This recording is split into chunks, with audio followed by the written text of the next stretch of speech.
Hey everyone. As I have previously tried to explain, my love for taking everyday pictures has diminished a little in the past few years, but sometimes inspiration still strikes.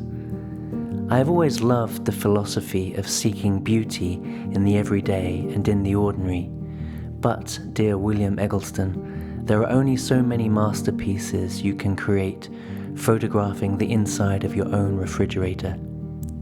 It's part of the human condition to sometimes want to say, to hell with the ordinary, and to long for and be inspired by a foreign road that stretches out further than you can see.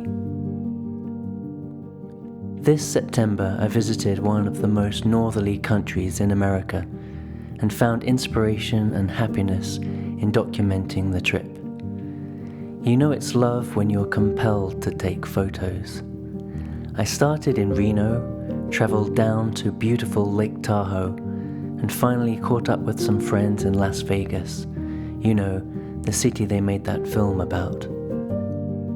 I decided that I'd photograph everything with just one camera and one lens, my Sony a7CR and the 24mm Sony GM lens. It's a little bit nerdy, but I love the limitation of the single lens. I like to look back on a collection and know they all came from the same place, the same perspective. In Reno, I stayed at the pleasant but quite dated Hotel El Dorado, a hotel I chose solely because of the name, and it certainly offered up some atmospheric images with its neon lights and views from the bedroom. To get from Reno to Lake Tahoe, I took 2 free bus rides south, and on each of these there were only a few people. Halfway through the journey we could see a dense fog surrounding a town we were heading towards.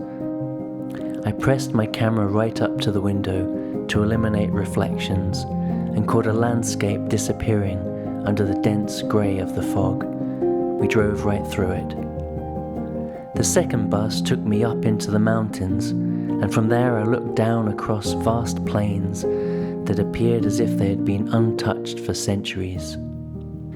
Vegas is Vegas, but I have such an affection for it.